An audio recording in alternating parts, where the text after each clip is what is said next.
आणशा तुला समजत नाही का बे? तो जास्त व्हायला रे, तुला असं दूर टाकायला लागते शाळेत. आता थांब जरासं. काय झालं? काय ना आगाऊपणा करायला नुसतं भटकत राहायचं. अहो, तेच लई आगाऊपणा करायला, बाहेर कोणाला काही बोलायला. त्याला आहे ना अशा दूरच्या शाळेत टाका जिथून घर लई दूर असलं पाहिजे. आणि तुम्हाला माहिती आहे का, तिथे एवढा अभ्यास दिला पाहिजे, एवढा अभ्यास दिला पाहिजे, आणि जेवायला एकच टाइम दिला पाहिजे. त्याला माहिती आहे का? त्या बापाला टाकायला पाहिजे ना, जर त्यात आहे. नाही बापाला टाकला असतं काय झालं असतं बे? तू पैदाच झाला नसता. हे बघ, हे असं बोलते हे पाहिजे. आणशा. लई उलटून बोलायला होय, आगाऊ झाले. आणि तू तायला बोलतो माझ्यासोबत जाय ना, मग तू त्या काम करणं थकाय थकाय दिमाग खराब करता. थांब आता नाला टाकतो त्या गळ्यात. ए आणशा बे, सुधर रे तू.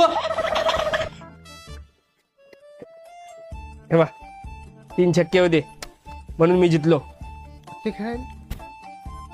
ए पत्ते खेळायचा काय? थक्का आला थक्का आला थक्का आला. तुला समजत नाही का, मोठा आहे ना मी तू, इथे काय खेळायला? तू काय करायला पत्त्याच्या ठिकाणी? घरी जा घरी. जाय ना, आमसूल तोंडाची आहे. मया काय नादी लागायला, तू मया मागं नको ना, तू जा घरी जाय, काम तर तू अभी तुला बोलू तर बोलू काय बे अंशुमन? हा तायला